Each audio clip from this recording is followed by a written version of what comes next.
Hey everyone, so I didn't think I would be making a video like this, but I am truly disappointed. I feel let down and fooled by Apple with the iPhone 12 Pro Max, and I'll explain why. But first off, I drove 220 kilometers on Friday, a round trip, to get my hands on this. I was that excited and eager to have basically the best video performance in a smartphone ever, the best low light performance, the best video stabilization, the best of the best of the best. And that was going to be this. Now, I bought this as both a tool for the channel and for my own personal use. That was the plan. Now, 1,300 euros, it's a lot of money to spend on a phone. But if I could use this when I go out to use it as a secondary backup, say B-roll camera, instead of taking my large tripod and everything, this would fit a YouTuber's needs because it's going to have the best stabilization. Now, I had the 12 Pro. Very good phone, takes an amazing photo, very good video, but I was just a little bit let down with some of the performance with the video. Sometimes there was this pulsing going on with the exposure. There was also problems with the microphone, sometimes sounding very, very muffled at times. I know people say use an external mic, but that's not the point. Other phones didn't sound muffled at the same time. And then the stabilization, yes, shaky and kind of all over the place. There was a lot of things going on, but because the 12 Pro Max has the sensor shift technology, it also has the larger 47 or 48% sensor and all those claims. And I saw that sample footage from Apple on the launch event, the press event. You saw that. And it was amazing. Shot by professionals, of course. And they probably used some Steadicam gimbal kind of setup to get that amazing footage. And I was blown away. I thought, wow, if I can get somewhere even close to that, well, not even close to that, but at least have the best ever performance. And it's going to be a big step up over the 12. So I ended up buying that, of course, this one. And when I got it, straight out camera comparisons, got home, looked at the results, and that's when it set in, that sinking, horrible feeling like, oh no, what have I done? I shouldn't have bought this phone. It's no different to the 12 Pro, and it really isn't. And don't take my word for it. Check out other camera comparisons from other YouTubers as well that have done side-by-side comparisons of the 12 Pro and the 12 Pro Max.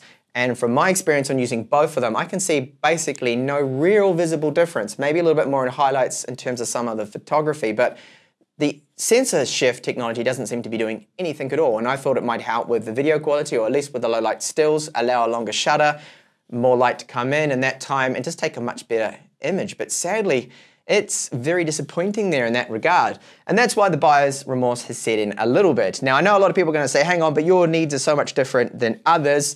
That's not fair to say that. And that is true. We focus a lot on the cameras, YouTubers, but this is all around a very good phone. Let's talk a little bit about my experience with it as well. So, amazing performance from the A14. It is truly really, really good. Very, very fast. One of the fastest phones I have ever used. If you look at synthetic benchmarks, it's amazing. Now the screen is stuck to 60 Hertz, so having all that performance, but we can't actually exceed 60 frames per second is a little disappointing that Apple didn't do that. So it feels to me like they left a few things behind. They can use that for the 12S models, right? They can give us a 90 Hertz screen then. So it's got an amazing screen and probably the best ever build quality in a smartphone that I have seen this year. The finish is superb on the iPhone 12, the iPhone 12 Pro and the Pro Max here. Very, very good. Battery life, thankfully, this is one of my gripes, one of my complaints with the 12 Pro. I couldn't make it through a full day of my own use. With this one, luckily I can. So I'm happy. I'm pleased with the battery life. I'm absolutely pleased with the performance. Loudspeakers on this as well, some of the best ever that I've heard in a phone. They're very rich and nice. They have to be up in the top 3 phones, definitely. But we still have, a dated looking design now with the notch. The lightning connector still here. Why is it not Type-C, Apple? I can't put dual nano SIMs into this. It doesn't support 2 hardware SIMs. I can't run my dual SIMs, which I like to do on my phones. So the compromises start to add up. And in the times we're living in now, I have to wear a mask when I go out by law. So the face unlocking, Face ID works great, but when you've got a mask on, it doesn't work because it can't, of course, see your nose, your mouth, and calculate things there properly. So you have to enter your PIN all the time. If they just put the Touch ID on the side on the button, Apple knew about this. Why didn't they add it? They've got the resources. They could have done it, but they didn't. They didn't. They held back. I mean, they could have done so many things more with this phone, and it feels like it's all intentional to me. Now, of course, there's no charger in the box, so the first thing when I walked into the Apple store was, "Sir, would you like a charger?" It doesn't have a charger, sir. And I say, I know. No, I don't need the charger. Would you like a case? Accessories. But also, I love the fact that Apple is cutting down on their waste. Okay, this is brilliant. This is good. Saving the environment, carbon footprint. I love it. I'm all for that. But if they're so into saving their environment, they need to get rid of this. This is probably the worst thing, because all the rest of the packaging is biodegradable. It eventually breaks down, but this plastic, I don't think is. And maybe I'm wrong. Maybe it does actually break down, but still, they need to get rid of that plastic. And take a look at this. Why is it so thin? Such a thin box because there's no charger. But think about it. Apple now can ship twice the amount on the same pallet as before, basically. So they've just cut their shipping costs by half. So it's all down to profit in the end, really, all of these moves to get you to buy the additional charger. So that is why I am let down by this. There's links in the description of this video where I do go over and do some camera comparisons, a blind camera comparison test.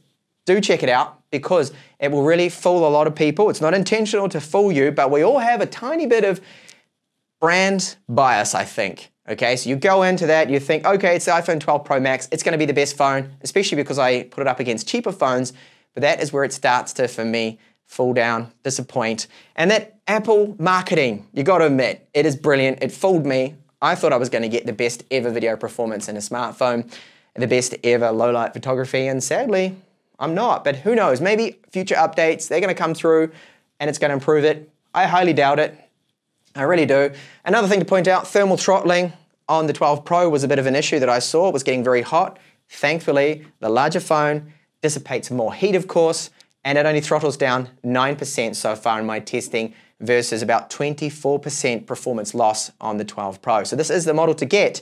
And if you have the iPhone 11 Pro Max, should you get the 12 Pro Max? I would say no.